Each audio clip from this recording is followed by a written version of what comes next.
যশোর জেলা কত সালে প্রতিষ্ঠিত হয়? 1781 সালে। সর্বপ্রথম স্বাধীন জেলা কোনটি? যশোর। যশোর। গুড।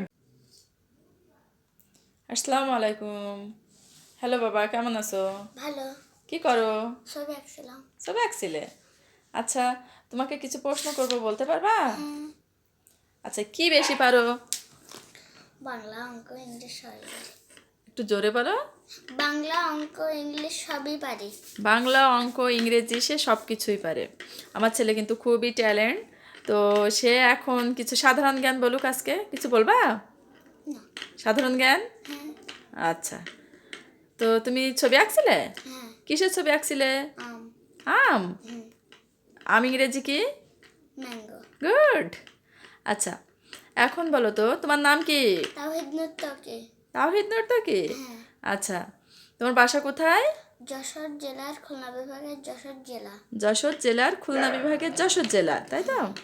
আচ্ছা আচ্ছা, বলো তো যশোর জেলার পূর্ব নাম কি ছিল? খলিফাতাবাদ। যশোর জেলা কি জন্য বিখ্যাত? খেজুরের গুড় এবং খেজুরের রসের জন্য বিখ্যাত। আচ্ছা, যশোর জেলা কত সালে প্রতিষ্ঠিত হয়? 1781 সালে। সর্বপ্রথম স্বাধীন জেলা কোনটি? যশোর। যশোর। গুড। এই তো অনেক কিছু পারো তুমি। আচ্ছা, এখন বলো আরও তো অনেক কিছু পারো, সাধারণ জ্ঞান, তাই তো? আচ্ছা, আমাদের অ্যাট প্রেজেন্ট প্রাইম মিনিস্টারকে? তারেক রহমান। গুড। তারেক রহমানের মায়ের নাম কি? খালেদা জিয়া। গুড। আর ওনার মেয়ের নাম কি? জাইমা জাইমা রহমান। গুড। এই তো, যদিও নামটা নতুন, একটু কষ্ট হচ্ছে মনে করতে, তাই তো? যাই হোক, আস্তে আস্তে শিখে যাবে। এখন বলো তো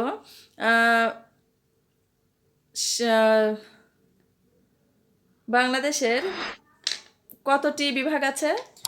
8টি। হ্যাঁ, জেলা আছে 64টি। 64টি। এই তো।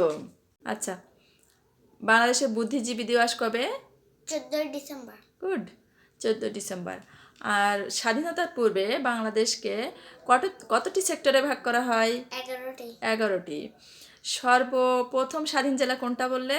যশোর। যশোর। সর্বশেষ স্বাধীন জেলা? বরগুনা। এই তো, সর্বশেষ স্বাধীন জেলা কোনটি? বরগুনা। গুড। বরগুনা। আর এগুলো তুমি পড়তে ভালো লাগে তোমার? হ্যাঁ। কার কাছে পড়ো? আম্মুর কাছে। আম্মুর কাছে। আচ্ছা, তুমি তোমার ক্লাসের সব থেকে ভালো স্টুডেন্ট কে? আমি। গুড। তোমার রোল নাম্বার কত? 1। তুমি কোন ক্লাসে পড়ো? নার্সারি। গুড। এখন বলো বাংলাদেশের জাতীয় পশুর নাম কি? Royal Bengal tiger. জাতীয় বনের নাম? সুন্দরবন। আচ্ছা, জাতীয় পাখির নাম? দোয়েল। নাম? দোয়েল। দোয়েল। আচ্ছা, তুমি এছাড়াও আর কোন কোন বিষয় পড়তে বেশি ভালোবাসো? ইংলিশ। ইংলিশ পড়তে বেশি ভালো লাগে? আর বাংলা? বাংলাও লাগে, কিন্তু অতটা না। ও, ইংরেজি বেশি ভালো লাগে। ইংরেজি সহজ বেশি মনে হয়? সোজায় বসো। হ্যাঁ, তো আরবি পারো? হ্যাঁ। সূরা পড়তে পারো? হ্যাঁ। আচ্ছা, আমরা অন্য একদিন সূরা পড়া শোনাবো সবাইকে। তো তোমার সবগুলো পড়ার ভিতরে টিচাররা তোমাকে কি বলে যে তুমি অনেক বেশি পারো? হ্যাঁ। শুনতে তোমার কেমন লাগে? ভালো। খুবই ভালো। আচ্ছা, তাহলে আমার ছেলে কিন্তু অনেক কিছুই পারে, সাধারণ জ্ঞানও অনেক পারে। ও কিন্তু ক্লাসের ফার্স্ট বয়, স্কুল ফার্স্ট হয়েছিল এবার। আর ও কিন্তু পড়তে খুবই ভালোবাসে। তো বাচ্চাকে একটু সময় দিলে বাচ্চা কিন্তু পড়তে খুবই ভালোবাসে। আমি কিন্তু খুবই খুবই মন দিয়ে ওকে পড়ানোর চেষ্টা করি, অনেকটা সময় ওর পিছনে ব্যয় করি। তো আমরা যারা মায়েরা আছি তারা বাচ্চাকে অবশ্যই সময় দিব, বাচ্চার জন্য ওকে সময় নিয়ে পড়াবো। তাহলে কিন্তু আপনার বাচ্চাও আমার বাচ্চার মতো ট্যালেন্ট হবে। সবাই দোয়া করবেন আমার ছেলের জন্য। আজ এই পর্যন্ত। সবাই চেষ্টা করবেন যে বাংলা ইংরেজির পাশাপাশি আমরা সাধারণ জ্ঞানটাও একটু ভালো করে শেখাতে, কারণ ওদের ফিউচারে কিন্তু এগুলো লাগে। আর ঠিক এরকম ছোট ছোট সাধারণ জ্ঞান দিয়েই ওকে শেখানো শুরু করতে হবে, যাতে ওর আগ্রহটা বাড়ে।